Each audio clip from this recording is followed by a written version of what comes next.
उत्तर प्रदेश में चुनाव में अभी वक्त है, मगर उत्तर प्रदेश जैसा एक राजनीतिक प्रदेश चुनाव के बहुत पहले से अपनी हलचल तेज कर देता है। उस लिहाज से आज की तारीख भी बहुत खास हो जाती है, 15 जनवरी। और 15 जनवरी को उत्तर प्रदेश में 2 महिलाओं का एक साथ जन्मदिन पड़ता है। अजीब सी नायाब सी ये बात है। पहली महिला हैं उत्तर प्रदेश की 4 बार मुख्यमंत्री रही, बहुजन समाज के लिए नेता कम एक इमोशन बन चुकी आदरणीय मायावती जी का हम उनको भी उनके जन्मदिन पर मुबारकबाद देते हैं। और दूसरी महिला हैं उत्तर प्रदेश में मैनपुरी से सांसद डिंपल यादव जी, उनका भी आज ही जन्मदिन होता है, हम उन्हें भी बहुत बधाई देते हैं। और आज इन दोनों लोगों के जन्मदिन के मौके के आसपास उत्तर प्रदेश की राजनीति के लिहाज से कुछ भविष्य के संकेत दिखाई दिए। एक तरफ जहां आदरणीय मायावती जी ने प्रेस कॉन्फ्रेंस की, हम उस पर बात करेंगे कि कैसे उन्होंने क्या क्या इशारा किया है और कैसे वो पुरानी कुछ चीजों को फिर से वैसे याद कर रही हैं। वहीं दूसरी तरफ डिंपल यादव जी का जन्मदिन मनाने के लिए समाजवादी पार्टी के कार्यालय पर उत्सव जैसा माहौल बन गया। और इन दोनों के बीच में शुरू करें बात एक ट्वीट से। पिछली बार समाजवादी पार्टी के मुखिया अखिलेश यादव जी ने जब बहन जी को बधाई देते हुए ट्वीट किया था तो एक लाइन में बधाई दे दी थी, एक औपचारिक सी सीधी सपाट बधाई। और इस बार जब उन्होंने ट्वीट किया तो गौर से इस ट्वीट को पढ़िए और फिर इससे कयास लगाइए कि आगे इसके क्या क्या निहितार्थ हैं। अखिलेश यादव जी अपने ट्वीट में लिखते हैं कि आदरणीय सुश्री मायावती जी को जन्मदिन के हार्दिक बधाई। उनको स्वस्थ स्वतंत्र जीवन और सार्थक सक्रियता के लिए अनंत शुभकामनाएं।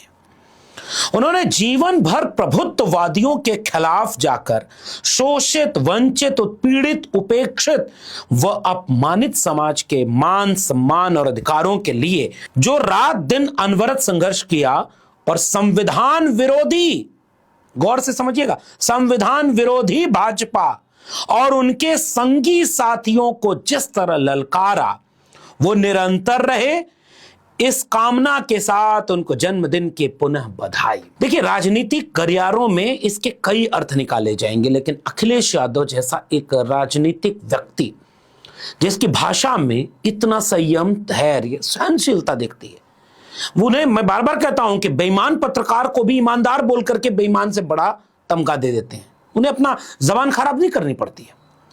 लेकिन अखिलेश यादव एक सीजन्ड पॉलिटिशियन है। वो उत्तर प्रदेश में बीजेपी के सामने सबसे बड़ी चुनौती बने हुए हैं। 2024 के लोकसभा चुनाव में उन्होंने बीजेपी को पूर्ण बहुमत में आने से रोक दिया, पीडीए बना करके। संविधान के नैरेटिव पर उत्तर प्रदेश ने 43 सीटों पर बीजेपी को हरा दिया और उसके बाद से पीडीए समाज यानी पिछड़ा, दलित, अल्पसंख्यक, आधी आबादी, आदिवासी सब मिला करके जो 90% कमेरा है, 90% आवाम है, उसके साफ तौर पर पैरोकारी करने की अपनी पॉलिटिक्स पर खड़े हैं। ये वो समाजवादी पार्टी नहीं है जो कभी जिलों का नाम बदलती थी, प्रमोशन रिजर्वेशन का बिल फाड़ती थी या बाबा साहब का नाम नहीं लेती थी। ये वो बदली हुई अखिलेश यादव की समाजवादी पार्टी है जो अखिलेश यादव जी के सामने पूरे प्रदेश में माननीय कांशी राम की जयंती मनवाती है। पूरे प्रदेश में बहुजन महापुरुषों के पोस्टर, बैनर, जयंती समारोह, विचार, पीडीए, सब कुछ उनके साथ चल रहा है। तो ये ट्वीट बहुत दूर तक अर्थ देता है। फिर दूसरा इसका अर्थ क्या है कि भारतीय जनता पार्टी और उनके संगी साथी ये पीडीए समाज के खिलाफ खड़े हैं और संविधान विरोधी हैं। ये तो साबित भी हो रहा है।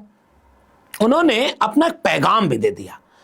आदरणीय मायावती जी को बड़ी हैं वो उम्र में, आपको ये तस्वीरें याद होंगी 2019 के चुनाव में जब 1993 का इतिहास दोहराया गया था, मिले मुलायम कांशी राम। बीच में मैं फिर से रोक के आपको कहता हूं कि मेरी जो अभी किताब प्रकाशित हुई है ना, जाति जनगणना, ये वाली, इसको पढ़िएगा जरूर। इसमें तो पूरा एक चैप्टर ही है बहुजन समाज की पॉलिटिक्स, मंडल आंदोलन, मंडल के खिलाफ कैसे कमंडल आया, कैसे बीजेपी ने मंडल के आड़ में कैसे समर्थन वापस लेने के लिए कमंडल का रथ निकाला, रथ पकड़ा गया, और दूसरी तरफ बाबरी मस्जिद का विध्वंस करवा दिया बाद में, और उसके बाद भी मिले मुलायम कांशीराम और बीजेपी को हरा दिया। वो बहुजन एका बनी थी। और मैंने बहुत विस्तार से अपनी किताब में एक चैप्टर लिखा है, लिंक नीचे मिल जाएगा, किताब जरूर पढ़िएगा, समझदारी आपको साफ होगी इतिहास के तथ्यों के साथ।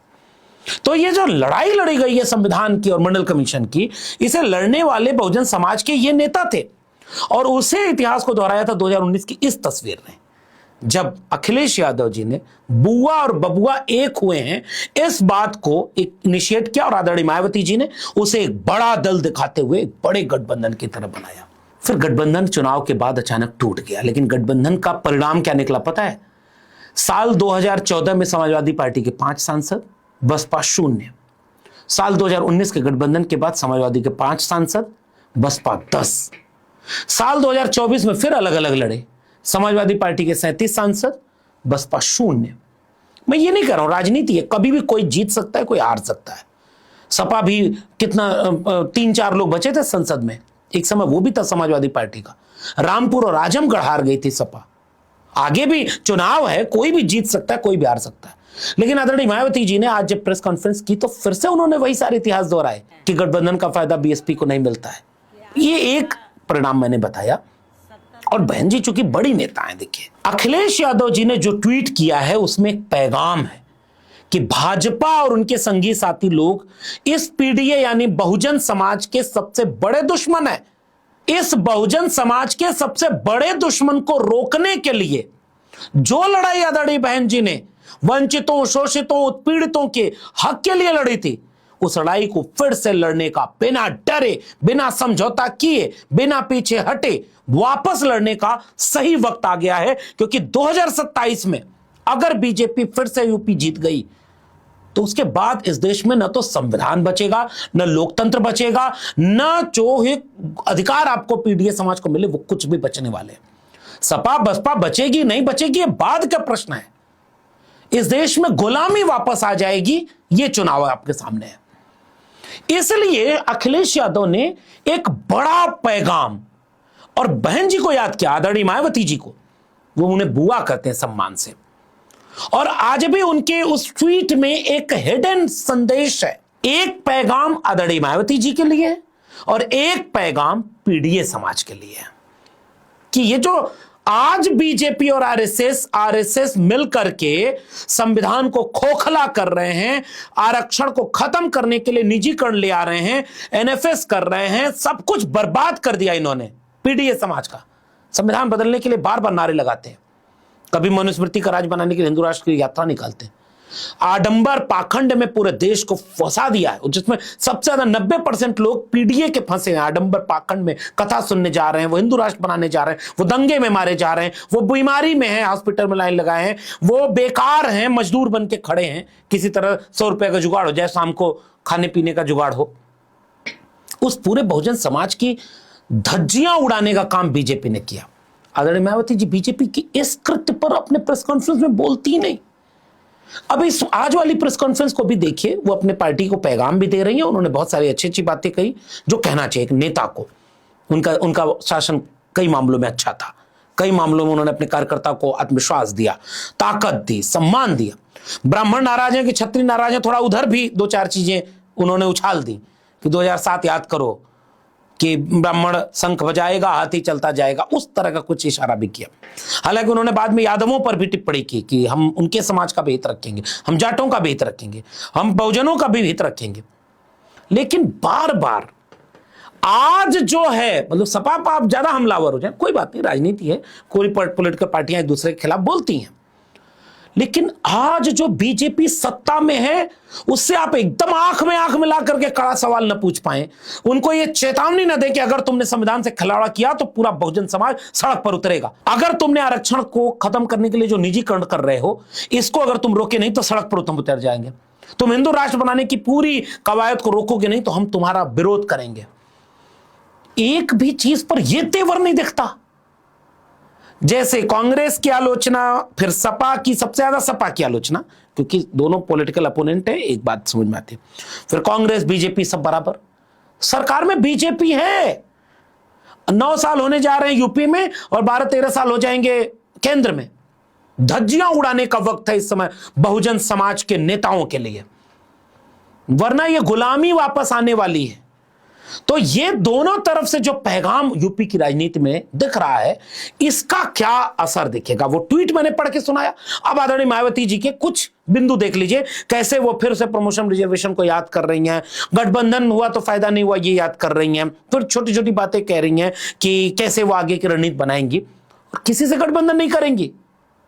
बीजेपी गठबंधन कर रही है, राजभर को रखी है, निषाद को रखी है, अनुप्रिया पटेल को रखी है, आशीष पटेल को रखी हुई है, उनको जयंत चौधरी को रखी हुई है। बीजेपी जो पूर्ण बहुमत अकेले ला सकती है, और आदरणीय मायावती जी कहते हैं हमें फायदा नहीं होता इसलिए हम गठबंधन नहीं करेंगे। क्या बहुजन समाज के, दलित, पिछड़े, अति पिछड़े समाज के लोग आज की राजनीति को, कांशीराम जी ने अपने समय में रणनीति बनाई और बाद में रणनीति बदली, आज जहां 2025, 26, 27 है, क्या ये रणनीति कारगर है? क्या उन्हें लगता है कि इस तरह के, अब मेरठ में इतना कुछ हुआ, आप कहां खड़े थे? ये सारे सवाल आज के हैं, और सरकार जो इतना कुछ कर रही है इसके खिलाफ अगर आज खड़े नहीं होंगे तो मुश्किल होगी। वहीं उत्तर प्रदेश में अखिलेश यादव ने एक मैसेज दिया है उस बहुजन समाज को, और देखिए हर दौर में यह हुआ है। मैं आखिर में एक बात बताऊं, बाबा साहब अंबेडकर की बनाई हुई पार्टी में काम करना चाह रहे थे मान्यवर कांशीराम, नहीं कर पाए। महाराष्ट्र में काम करना चाह रहे थे, नहीं करने दिया गया उन्हें।